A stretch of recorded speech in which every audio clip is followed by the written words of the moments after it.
तो इस वीडियो में सामान्य अध्ययन प्रैक्टिस सेट पेपर देखने वाले हैं, तो आप लोग लास्ट तक जरूर बने रहिएगा। यह वीडियो बीपीएससी 4.0 के लिए अत्यंत आवश्यक है। तो चलिए शुरू करते हैं। फर्स्ट है, देखिए फर्स्ट है, कहता है कि एक दुकान में 2 पेंसिल और 3 रबर की कीमत 9 रुपया तथा 4 पेंसिल और 6 रबर की कीमत 18 रुपया है। प्रत्येक पेंसिल और प्रत्येक रबर की कीमत क्या है?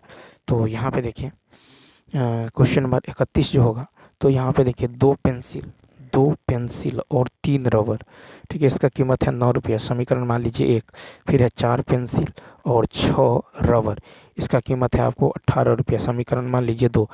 तो यहाँ से देखिए इसको 4 बना लीजिए, इसको 2 से गुना कर दीजिएगा तो क्या होगा, 2 दूनी 4 पी प्लस जो है 3 दूनी 6 आर बराबर कितना होगा, 9 दूनी 18। यहाँ से जो है साइन चेंज करिए, साइन चेंज कीजिएगा तो ये 2 कट जाएगा, ठीक है। और यहाँ पे जो हो जाएगा आपको साइन तो चेंज हो जाएगा।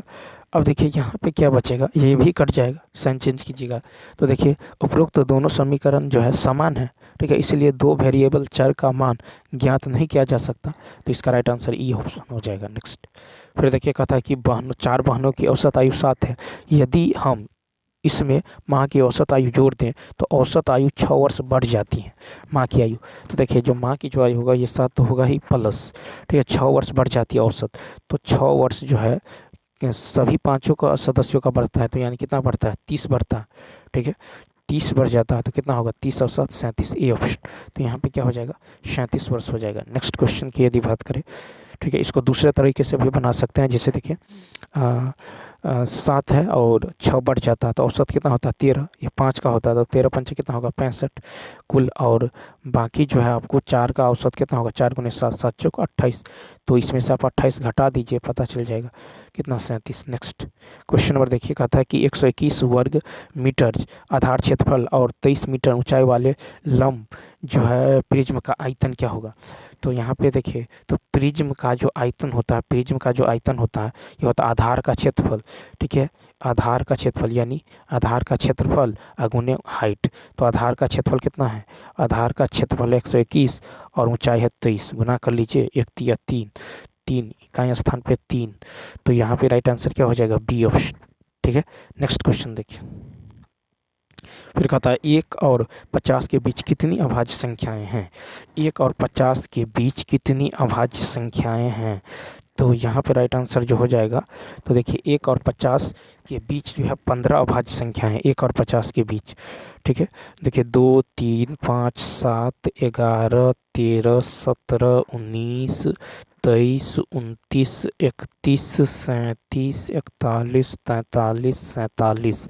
यानी याद रखना है 1 से लेकर 50 के बीच कितनी अभाज्य संख्या है, 15, यानी बी ऑप्शन।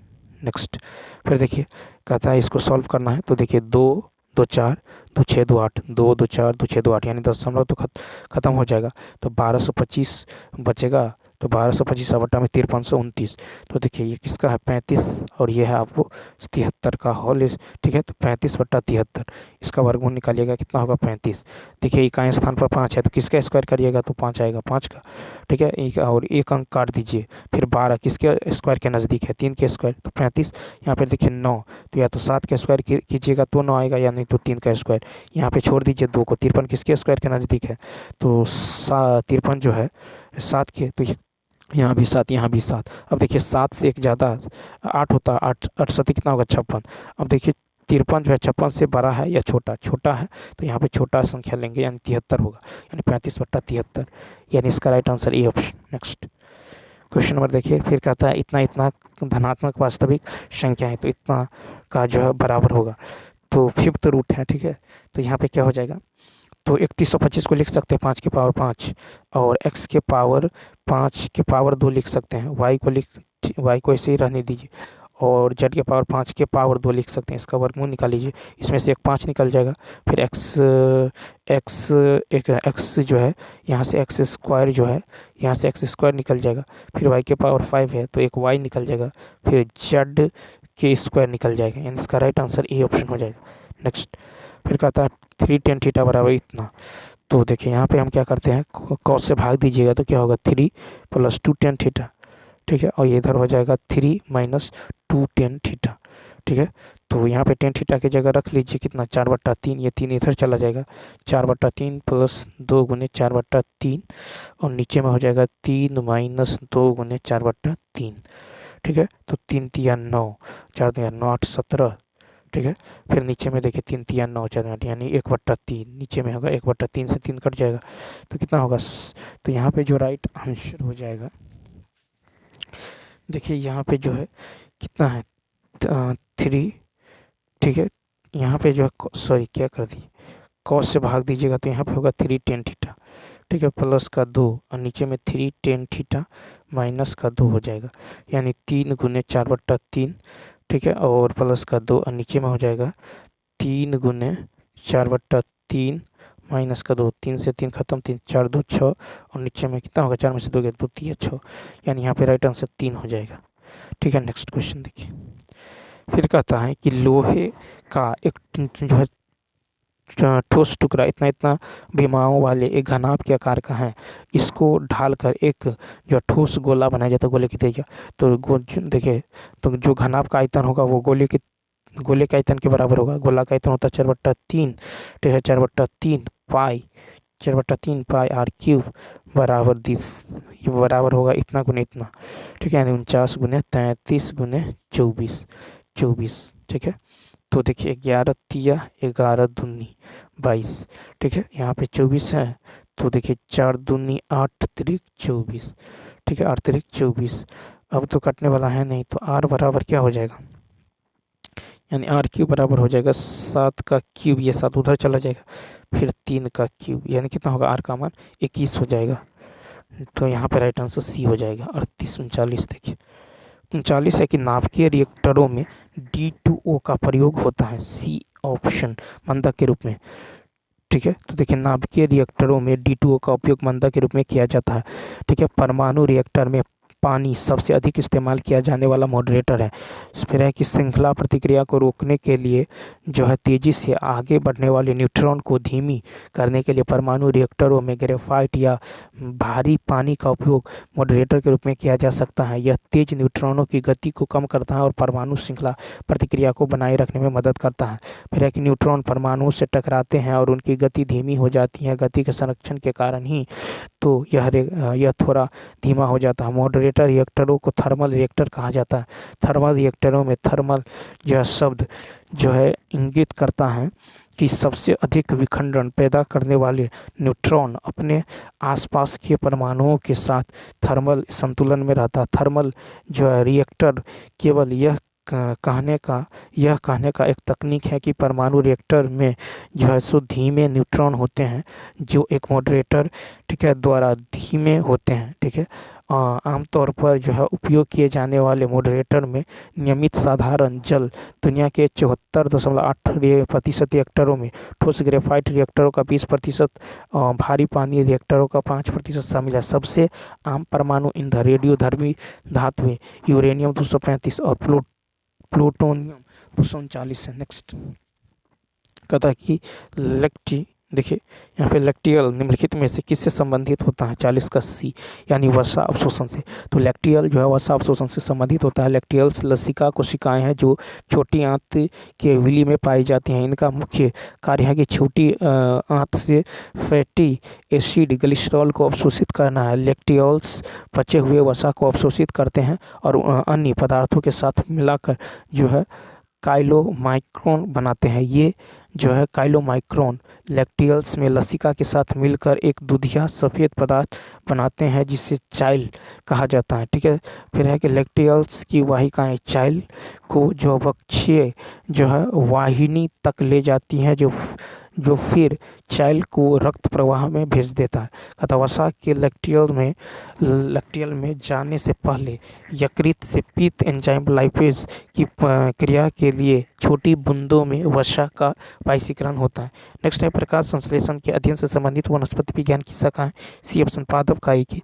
तो प्रकाश संश्लेषण के अध्ययन से संबंधित वनस्पति विज्ञान की शाखा पादप कायिकी है। प्रकाश संश्लेषण वह प्रक्रिया है जिसका उपयोग पौधे, शैवाल और कुछ बैक्टीरिया सूर्य के प्रकाश, कार्बन डाइऑक्साइड और पानी को चीनी और जो ऑक्सीजन में बदलने के लिए करते हैं।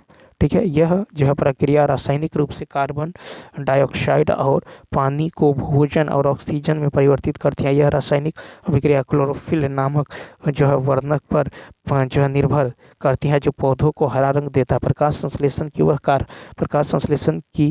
कारण है जिसके कारण हमारा ग्रह ऑक्सीजन युक्त वातावरण से ढका हुआ है। प्रकाश संश्लेषण दो प्रकार के होते हैं, एक तो ऑक्सीजेनिक और एक होता है एक्सोजेनिक। ठीक है, एक्सोजेनिक। फिर है कि वह दोनों समान सिद्धांतों का पालन करते हैं, लेकिन सबसे पहले आम और पौधों, शैवाल और साइनोबैक्टीरिया में देखा जाता है। ठीक है, ऑक्सीजन युक्त प्रकाश संश्लेषण के दौरान प्रकाश ऊर्जा कार्बोहाइड्रेट का उत्पादन करने के लिए जो पौधों की जड़ों द्वारा दिए गए पानी से इलेक्ट्रॉन को CO2 में जो स्थानांतरित करती है। ऑक्सीजन युक्त प्रकाश संश्लेषण के दौरान CO2 का अपचयन हो जाता है या यह इलेक्ट्रॉन प्राप्त करता है और पानी ऑक्सीकृत हो जाता है। ठीक है, यह इलेक्ट्रॉन त्याग देता है। इस प्रक्रिया में कार्बोहाइड्रेट के साथ ऑक्सीजन का उत्पादन होता है। ठीक है, फिर देखिए पारिस्थितिकी जीवित जीवों को उनके भौतिक पर्यावरण के बीच संबंधों का अध्ययन है। यह व्यक्तिगत जो है जनसंख्या, समुदाय, पारिस्थितिकी तंत्र और जीवन मंडल स्तर पर जीवों का विचार है। फिर देखिए नेक्स्ट क्वेश्चन है, क्वेश्चन नंबर 42 कहा था कि एक पीढ़ी से दूसरी पीढ़ी में वंशागति के अध्ययन को कहते हैं। तो ये ऑप्शन आनुवांशिकी। तो एक पीढ़ी से दूसरी पीढ़ी में वंशागति के अध्ययन को आनुवांशिकी कहते हैं। आनुवांशिक जीव विज्ञान का एक क्षेत्र है। आनुवांशिकता का अध्ययन किया जाता है और यह वास्तव में जीवित जीवों की उन विशेषताओं का अध्ययन करवाता है जो एक पीढ़ी से दूसरी पीढ़ी में प्रसारित होती हैं। इसमें जीवित जीवों में जीन आनुवांशिक मिलता है और विभिन्नताओं का अध्ययन शामिल है। आनुवांशिकता माता पिता से उनकी संतानों में अलैंगिक प्रजनन या लैंगिक प्रजनन के माध्यम से गुणों का स्थानांतरण होता है। संतान कोशिकाएं या जीव अपने जो है माता पिता की आनुवांशिक जो जानकारी प्राप्त करते हैं। गुणसूत्र की खोज सबसे पहले जो वाल्थर फ्लेमिंग ने की थी। वान बेंडेन ने 1887 में पता लगाया कि प्रत्येक प्रजाति के शरीर में गुणसूत्रों की एक निश्चित संख्या होती है। बोवेरी ने शटन के साथ मिलकर आनुवांशिकी का गुण सिद्धांत दिया, जो गुणसूत्रों को आनुवांशिकी सामग्री के वाहक के रूप में जाना जाता है। ठीक है, नीटी मारिया रटिवंश और एडमंड बीचर विल्सन जो आनुवंशिकी ने लिंग के गुणसूत्र का वर्णन सर्वप्रथम किए थे, इन्होंने वाई गुणसूत्रों की खोज की थी। हेनरिक वोल्डेयर ने क्रोमोसोम शब्द गढ़ा था। नेक्स्ट है कि लेग्यूमिनस पौधों में नाइट्रोजन स्थिरीकरण के लिए कौन सा वर्णक आवश्यक है। तो ये हो जाएगा बी ऑप्शन, यानी लेग हीमोग्लोबिन। तो देखिए लेग्यूमिनस पौधों में नाइट्रोजन स्थिरीकरण के लिए लेग हीमोग्लोबिन वर्णक आवश्यक है। लेग हीमोग्लोबिन के कार्य है कि फलीदार पौधों की जड़ की गांठ में एंजाइम नाइट्रोजेंस और एक गुलाबी रंग का वर्णक जो लेग हीमोग्लोबिन होता है। नाइट्रोजन एंजाइम वायुमंडलीय नाइट्रोजन को अमोनिया में परिवर्तित करने के लिए उतरता है। नाइट्रोजन एंजाइम ऑक्सीजन के प्रति बेहद संवेदनशील है और इसलिए अवायवीय स्थितियों में ही कार्य करता है। फिर है लेग हीमोग्लोबिन ऑक्सीजन स्कैवेंजर के रूप में कार्य करता है, जो नाइट्रोजनेज एंजाइम के लिए अवायवीय स्थिति प्रदान करता है और एंजाइम को निष्क्रिय होने से बचाता है। लेग हीमोग्लोबिन ऑक्सीजन और हीमोप्रोटीन का वाहक है, जो फलीदार पौधों की नाइट्रोजन जो फिक्सिंग जो है रूट मॉड्यूल में मौजूद होता है। ठीक है, नेक्स्ट क्वेश्चन देखिए 44 नंबर है कि वह एंजाइम जो हमारे मुंह में भोजन के साथ मिलता है। तो ये हो जाएगा सी ऑप्शन, एमाइलेज। तो वह एंजाइम जो हमारे मुंह में भोजन के साथ मिलता है वह एमाइलेज है। एमाइलेज के कार्य है कि एमाइलेज एक पाचक एंजाइम है। ठीक है, यह मनुष्यों और अन्य स्तनधारियों की लार में पाया जाता है। इसका मुख्य कार्य जो हाइड्रोलिसिस करना है, यह स्टार्च को तोड़ता है और इसे सरलता शर्करा में परिवर्तित करता है। ठीक है, इस प्रकार यह जो स्टार्च को पचाता है। ठीक है, उसके बाद देखिए यह पचाता है और है कि मानव शरीर में एमाइलेज मुख्य रूप से लार ग्रंथियों और अग्नाशय द्वारा निर्मित होता है। ठीक है, लार और अग्नाशय एमाइलेज समान है।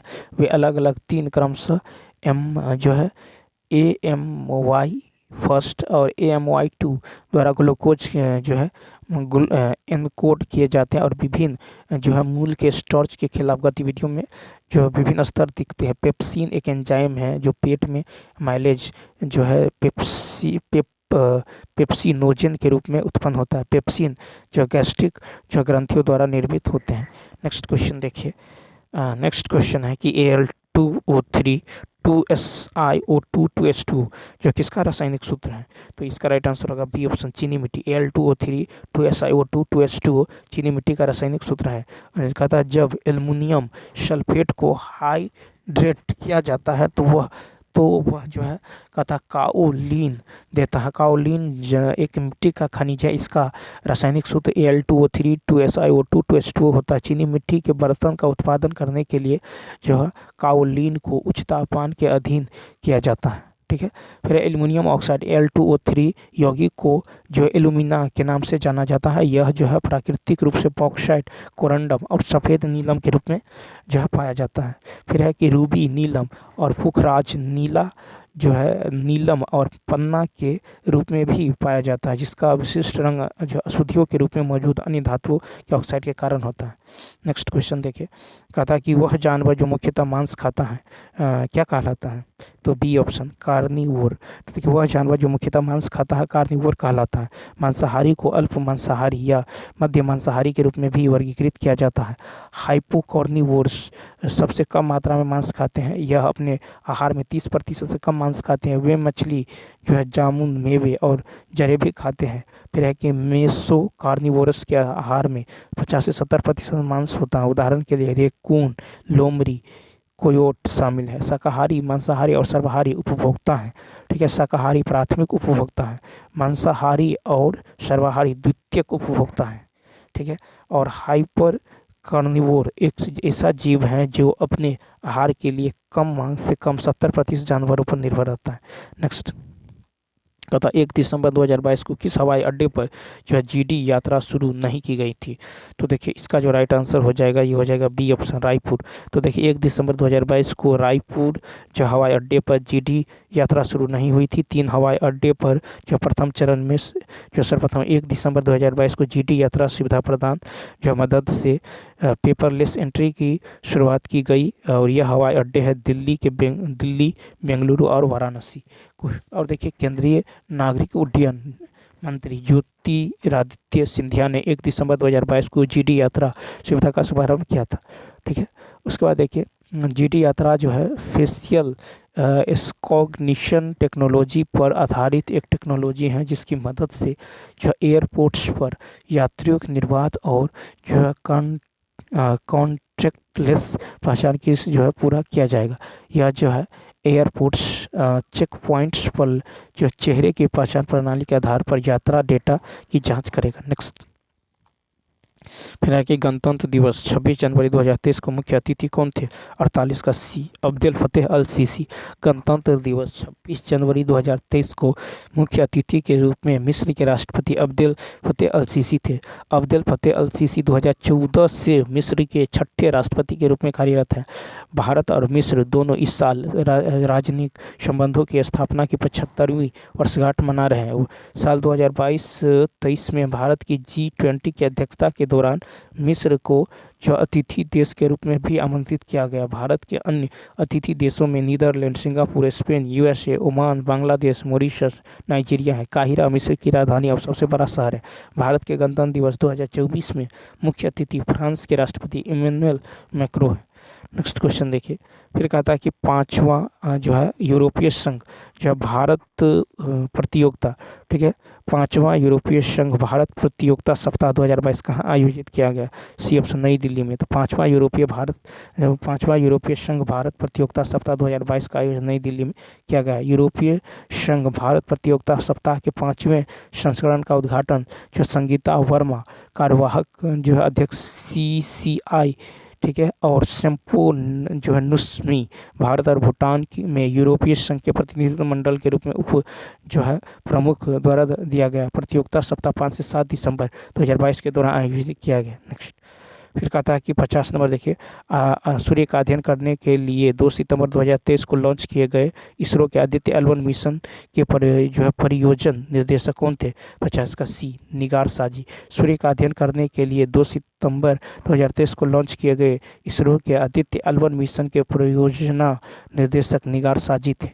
ठीक है, कौन थे? निगार साजी। आदित्य L1 मिशन परियोजना का उद्देश्य है कि आदित्य L1 सूर्य के कोरोना, सूर्य के प्रकाश मंडल, क्रोमोस्फीयर और उत्सर्जन और तूफानों और सौर प्रज्वल तथा कोरोनल मास इंजेक्शन का अध्ययन करेगा और पूरे समय सूर्य की जो इमेजिंग करेगा। यह मिशन सूर्य द्वारा L1 कक्षा में लॉन्च किया जाएगा जो पृथ्वी से लगभग 1.5 किलोमीटर दूर है। आदित्य L1 जो है इस कक्षा से लगातार सूर्य का अवलोकन कर सकता है। आदित्य L1 के साथ 7 पेलोड इस गया है, जिसे VLC, SUIT, SOLEX, ठीक है, हेल, फिर है 10S, एस्पेक्स और PAPA, और जो है उन्नत त्रिपक्षीय उच्च जो है रिजोल्यूशन डिजिटल मैग्रोमेट। ठीक है, नेक्स्ट, यह मिशन सूर्य का विस्तृत अध्ययन करने वाला भारतीय मिशन है और पृथ्वी पर सूर्य के प्रभाव के बारे में बहुमूल्य जानकारी प्रदान करेगा। क्वेश्चन में देखिए 951 कहता संयुक्त राज्य अमेरिका में कौन सा जो है राज्य विधायी का पहला राज्य बन गया है जिसने दक्षिण एशियाई मूल के लोगों के लिए जाति के आधार पर भेदभाव को गैर कानूनी घोषित करने के लिए मतदान किया है, जिसका आरोप है कि उन्हें रोजगार और आवास निष्पक्षता के लिए पारंपरिक अमेरिकी सुरक्षा उपायों से बाहर रखा गया है? तो ये हो जाएगा ए ऑप्शन, कैलिफोर्निया। संयुक्त राज्य अमेरिका में कैलिफोर्निया राज्य भी जो विधायी का पहला राज्य बन गया है। ठीक है, फिर अगस्त 2023 में बिली SB 403 पारित होने के बाद कैलिफोर्निया अमेरिका में जाति आधारित भेदभाव को गैर कानूनी घोषित करने में पहला राज्य बन गया है। ठीक है, फिर देखिए राज्य जो है सीनेटर आयशा वहाब राज्य विधायिका के लिए चुनी गई जो है पहली मुस्लिम और अफगान अमेरिकी ने जो है विधेयक जो है पेश किया। ठीक है, फिर 34 और 1 वोट के पारित बिल जो है SB 403 कैलिफोर्निया को अपने भेदभाव विरोधी कानूनों में जो है जाति को संरक्षित श्रेणी के रूप में जोड़ने वाला पहला अमेरिका राज्य बन गया है। फिर है सिएटल जातिगत भेदभाव को गैर कानूनी घोषित करने वाला अमेरिकी शहर बन गया है। ठीक है, सिएटल जो है काउंसिल के सदस्य जशावंत ने कैलिफोर्निया राज्य सीनेट द्वारा विधेयक पारित किए जाने का स्वागत किया है। क्वेश्चन में देखिए नेक्स्ट, फिर कहता है हाल ही में किस देश ने रूबेला के सफल उन्मूलन की घोषणा की है? C option, Bhutan. तो भूटान ने रूबेला के सफल उन्मूलन की घोषणा की है। विश्व स्वास्थ्य संगठन WHO भूटान WHO के दक्षिण पूर्व एशियाई क्षेत्र ने घोषणा की कि भूटान तिमोर लेस्टे ने रूबेला को खत्म कर दिया है, जो एक अत्यधिक संक्रामक बीमारी है जो गर्भावस्था के दौरान संक्रमित महिलाओं के नवजात शिशुओं में गंभीर बीमारी और अपरिवर्तनीय जन्म दोष का कारण बनता है। भूटान और तिमोर लेस्टे ने क्रमशः 2017-2018 में खसरा को खत्म कर दिया था। 2023 में तक खसरा रूबेला के उन्मूलन को प्राप्त करने के लिए मालदीव और श्रीलंका के साथ शामिल हो गए हैं। भूटान में पहली बार 2003 के आसपास रूबेला का प्रकोप हुआ था और वैक्सीन रोल आउट 2006 में हुआ था। नेक्स्ट, फिर अमेरिका द्वारा लीजन ऑफ मेरिट सम्मान किसे दिया गया है? ए ऑप्शन, जनरल जो है दलबीर सिंह सुहाग को। तो अमेरिका द्वारा लीजन ऑफ मेरिट सम्मान जनरल दलबीर सिंह सुहाग को दिया गया है। ठीक है, किसको दिया गया है? तो जनरल दलबीर सिंह। फिर है कि जनरल दलबीर सिंह सुहाग को अगस्त 2014 से 2016 तक सेना के 25वें प्रमुख चीफ के रूप में जो असाधारण मेधावी सेवा के लिए पुरस्कार दिया गया था। ठीक है, फिर है कि जनरल बिपिन सिंह रावत भारत के पहले रक्षा प्रमुख या चीफ ऑफ डिफेंस यानी CDS थे। 8 दिसंबर 2021 को हेलीकॉप्टर दुर्घटना में 63 वर्ष की आयु में जनरल बिपिन सिंह रावत का निधन हो गया। ठीक है, नेक्स्ट क्वेश्चन देखिए। उसके बाद क्वेश्चन नंबर देखिए, फिर कहता है इंडिया प्राइड प्रोजेक्ट का उद्देश्य है? सी ऑप्शन, भारतीय विरासतों को वापस भारत लाना। इंडिया प्राइड प्रोजेक्ट का उद्देश्य है कि भारतीय विरासत को भारत लाना। इंडिया प्राइड प्रोजेक्ट कला प्रेमियों का एक समूह है जो पहचानने के लिए सोशल मीडिया का उपयोग किया जाता है। यह भारतीय मंदिरों से धार्मिक कलाकृतियों चुराई और उनकी वापसी सुरक्षित करती है। 2014 में सिंगापुर स्थित 2 कला उत्साही एक विजय कुमार और जो है अनुराग सक्सेना द्वारा सह स्थापित इंडिया प्राइड प्रोजेक्ट में जो है दुनिया भर भर के कार्य करता है। नेक्स्ट फिर कहता है कि कौन सा जो है युवा वलित पर्वत नहीं है, डी ऑप्शन।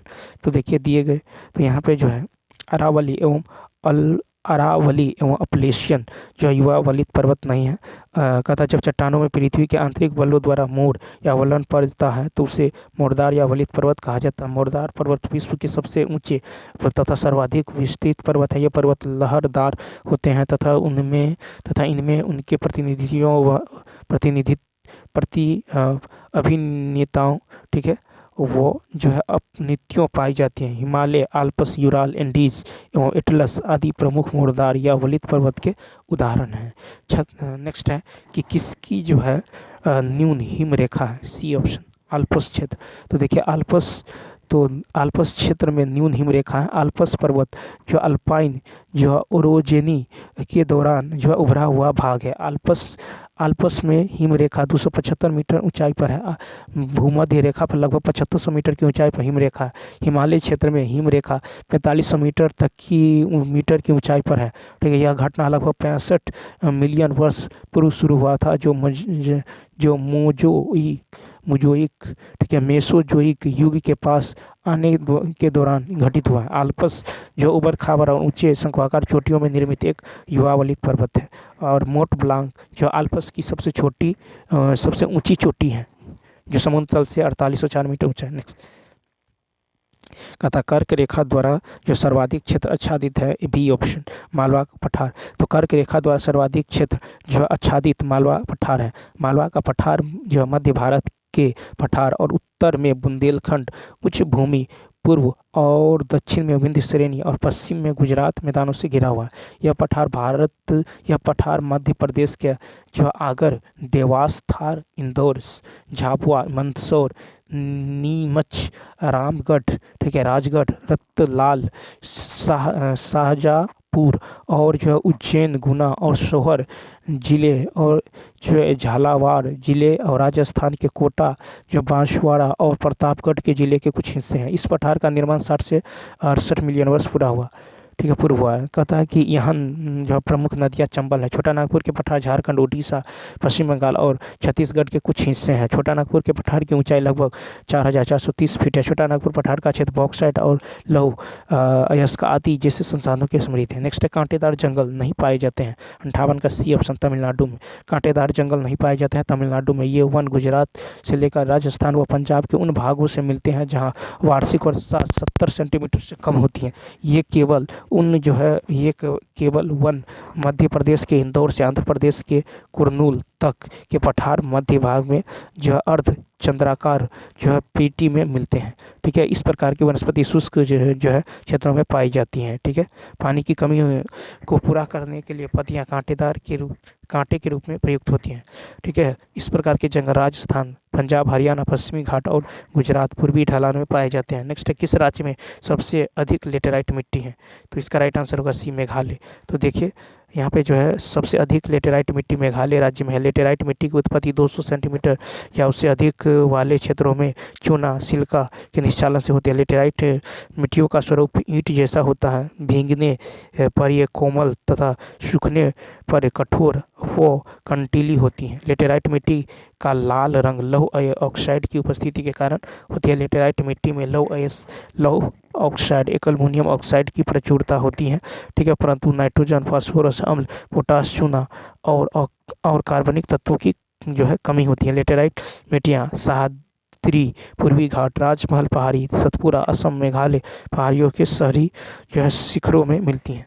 ठीक है, लेटेराइट मिट्टियाँ सामान्यतः झाड़ एवं चारागाह क्षेत्र है, परंतु उर्वरक के उपयोग से यह चाय, रागी एवं काजू आदि की उपज संभव है। नेक्स्ट क्वेश्चन देखिए।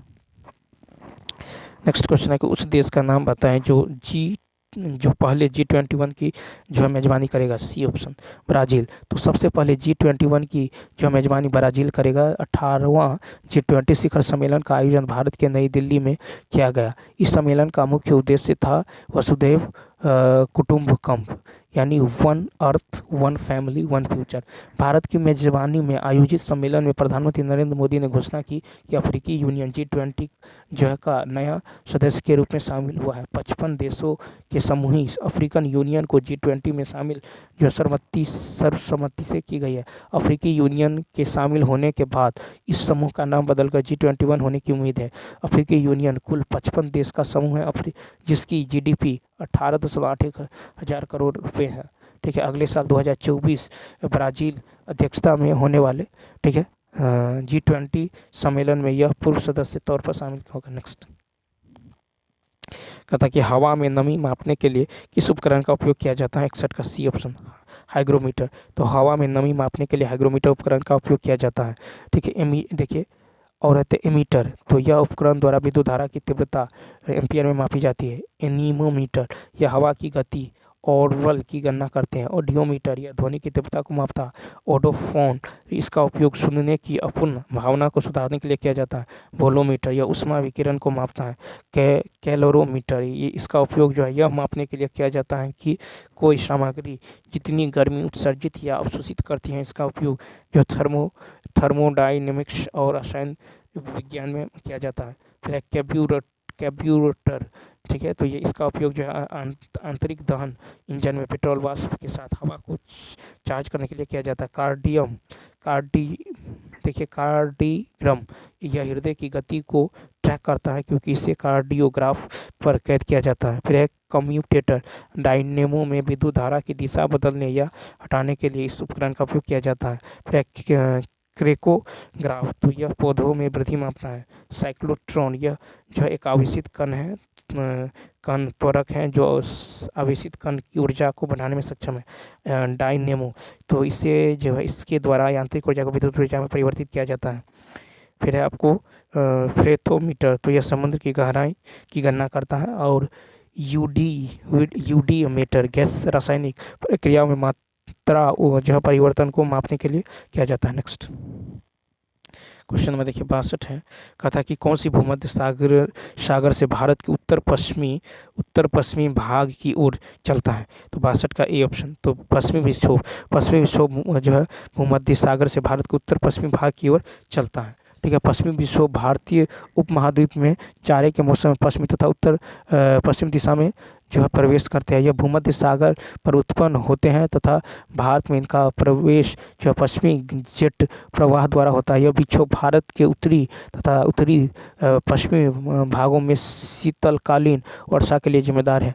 पश्चिमी विक्षोभ अपने प्रवाह क्रम में भूमध्य सागर के अतिरिक्त कैस्पियन सागर में भी आर्द्रता ग्रहण करते हैं।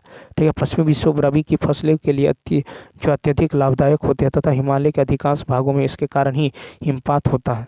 ठीक है, फिर है काल बैसाखी। असम और पश्चिम बंगाल में बैसाख के महीने में शाम को जो है चलने वाली भयंकर वो विनाशकारी वर्षायुक्त पवन है। असम राज्य में काल बैसाखी को जो है बोर्डो इचिला कहा जाता है। नेक्स्ट क्वेश्चन है कि किसके नेतृत्व में संथाल विद्रोह 1855 से 1856 में हुआ था?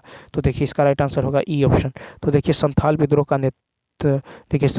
1855 से 56 का नेतृत्व सिद्धो भैरव शांत एवं कान्हू नामक 4 भाइयों ने किया था। संथाल विद्रोह एक प्रसिद्ध आदिवासी विद्रोह था जिसमें मूलभूत आदिवासी जो आवेग और ब्रिटिश शासन के पूर्व जो तिरस्कार जैसी भावनाएं देखने को मिलती हैं। इस विद्रोह का जो है प्रमुख क्षेत्र दमन व कोह संथाल परगना भागलपुर में जो राजमहल की पहाड़ियाँ हैं। संथाल विद्रोह का मुख्य कारण अंग्रेजी उपनिवेशवाद महाजनों द्वारा अत्यधिक जो है ब्याज वसूली, पुलिस के भ्रष्टाचार, ठीक है, संथालों की गरीबी, अंग्रेजी अदालतों से न्याय न मिलना या देरी से मिलना, अपनी ज़मीनों को जो है बेदखल किया जाना आदि थे।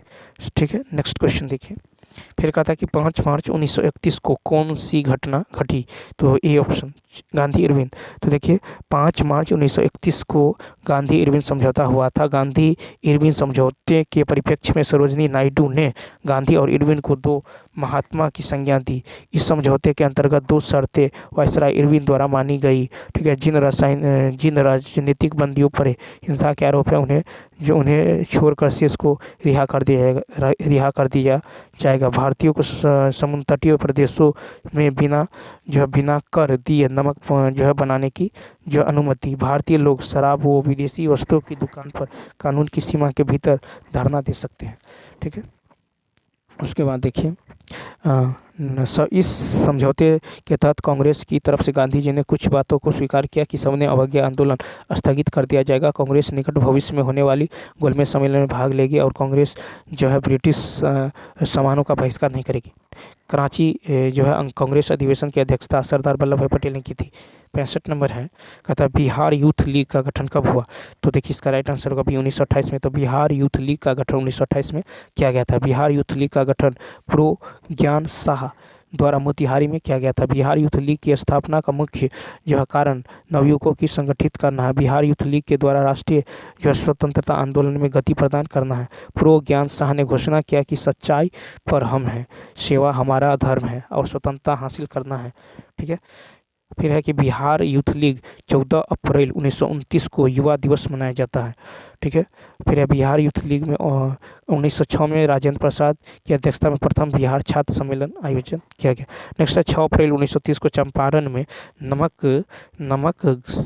सत्याग्रह का नेतृत्व किसने किया था? तो ए ऑप्शन विपिन बिहारी वर्मा। 6 अप्रैल 1930 को चंपारण में नमक सत्याग्रह का नेतृत्व विपिन बिहारी वर्मा ने किया था। ठीक है, बिहार में इस आंदोलन की शुरुआत 6 अप्रैल 1930 को हुई, जिसकी रूपरेखा डॉक्टर राजेंद्र प्रसाद के द्वारा तैयार किया गया। फिर बिहार में अनेक स्थान पर नमकीन मिट्टी को खौलाकर जो है नमक जो है बनाया गया। ठीक है, बिहार के चंपारण, सार, मुजफ्फरपुर, पटना और शाहाबाद आदि जिले में प्रमुख केंद्र थे। ठीक है, नेक्स्ट क्वेश्चन देखें, अतः पूना समझौता पर हस्ताक्षर कब किए गए? ए ऑप्शन 24 सितंबर 1932 को। पूना समझौते पर हस्ताक्षर 24 सितंबर 1932 को किया गया। दलित वर्ग को पृथक जो है निर्वाचक मंडलों की सुविधा दिए जाने के विरोध में महात्मा गांधी ने जेल यरवदा में ही 20 सितंबर 1932 को आमरण अनशन शुरू किया था। अंततः 24 सितंबर 1932 को अम्बेडकर और गांधी जी के मध्य जो है यह समझौता हुआ था। 24 सितंबर 1932 को गांधी जी ने इस समझौते पर हस्ताक्षर नहीं किए थे। ठीक है, फिर है कि देखिए सांप्रदायिक अवार्ड प्रांतीय विधान मंडलों में दलितों के लिए सुरक्षित सीटों की संख्या 71 थी, जिसे पुनः पैक्ट में 148 कर दिया गया। ठीक है, नेक्स्ट क्वेश्चन देखिए, 68 नंबर है कि 1857 के विद्रोह का बिहार में नेतृत्व किसने किया? बी ऑप्शन बाबू कुंवर सिंह। तो 1857 के विद्रोह में बिहार का नेतृत्व बाबू कुंवर सिंह ने किया था। 29 मार्च 1857 को मंगल पांडे ने जो है एनफील्ड राइफल के प्रयोग पर विद्रोह कर दिया और अपने ऑफिसर को गोली मारकर हत्या कर दी। 10 मई 1857 को मेरठ में 1857 का सैनिक विद्रोह शुरुआत हुआ। बहादुर शाह जफर को विद्रोही सैनिकों ने अपना नेता मान लिया और जो है बख्त खां को सेनापति बनाया गया। बिहार में विद्रोह की शुरुआत 22 जून 1857 को देवघर के रोहिणी गांव में हुआ था। ठीक है, पटना में विद्रोह का नेतृत्व पटना सिटी के पुस्तक विक्रेता पीर अली ने किया था। 25 जुलाई 1857 को दानापुर सैनिकों ने विद्रोह कर दिया और जगदीशपुर के जो जमींदार बाबू कुंवर सिंह के नेतृत्व में अंग्रेजों ने के विरुद्ध लड़ाई लड़ी। फिर है कि बाबू कुंवर सिंह जो परमार वंश के राजपूत थे। 1 नवंबर 1858 के जो है विद्रोह का जो है समापन हो गया। नेक्स्ट 69 नंबर देखिए, कहता है भारतीय राष्ट्रीय कांग्रेस के किस अधिवेशन में चंपारण समस्या पर चर्चा का विषय बना? तो 69 का हो जाएगा ई ऑप्शन। तो देखिए भारतीय राष्ट्रीय कांग्रेस, तो यहाँ पे जो हो जाएगा भारत चंपारण के किसानों के साथ 3 कठिया पद्धति का जो है अनुबंध 1867 में किया गया था। ठीक है, अब देखिए यहाँ पे भारतीय राष्ट्रीय कांग्रेस के उपयुक्त में से कोई अधिवेशन नहीं है जिसमें चंपारण समस्या पर चर्चा हुआ। ठीक है, फिर है कि 3 कठिया पद्धति के अनुसार 20 कट्ठा में 3 कट्ठा पर नील का खेती करना जो बाध्यकारी बना दिया गया। बिहारी और प्रताप समाचार पत्र द्वारा नील किसानों की समस्याओं को उठाया गया। कांग्रेस अधिवेशन 1916 में लखनऊ में अंबिका चरण मजमूदार की अध्यक्षता हुई। ठीक है, और फिर है कि इस अधिवेशन में चंपारण के किसान नेता राजकुमार शुक्ल ने गांधी जी से मिलकर चंपारण के किसान समस्या को उठाया। अप्रैल 1917 में गांधी जी ने चंपारण नील किसानों की समस्याओं को लेकर जो सत्याग्रह किया। चंपारण कृषक जांच समिति की रिपोर्ट 1918 में 3 कठिया पद्धति को समाप्त कर दिया गया। नेक्स्ट है कि मशहूर नारा इंकलाब जिंदाबाद किसने दिया था? सी ऑप्शन, तो हसरत मोहानी। मशहूर नारा इंकलाब जिंदाबाद जो है का नारा हसरत मोहानी ने दिया था। ठीक है, मौलाना हसरत मोहानी ने 1921 में इंकलाब जिंदाबाद का प्रसिद्ध नारा दिया। इंकलाब जिंदाबाद का हिंदी अनुवाद क्रांति अमर है। ठीक है, भगत सिंह ने इंकलाब जिंदाबाद नारा को लोकप्रिय बनाया। मौलाना हसरत मोहानी सर्वप्रथम 1921 के कांग्रेस अधिवेशन में पूर्ण स्वराज का प्रस्ताव रखा। लाहौर कांग्रेस अधिवेशन 1929 में कांग्रेस ने पूर्ण स्वराज का मांग प्रस्ताव रखा। फिर है कि इस अधिवेशन की अध्यक्षता पंडित जवाहरलाल नेहरू ने किया था। सरफरोशी की तमन्ना अब हमारे दिल में है कि जो है रचना शायर बिस्मिल जो है अजीमबादी थे। ठीक है, इस गज़ल की लोकप्रिय राम प्रसाद बिस्मिल ने बनाया। ठीक है, फिर है कि तराना ए हिंद में मोहम्मद इकबाल ने देश प्रेमी की गज़ल सारे जहाँ से अच्छा हिंदुस्तान हमारा की रचना की है। ठीक है, तो चलिए दोस्तों, इस वीडियो में इतना ही, मिलते हैं नेक्स्ट वीडियो। थैंक्स।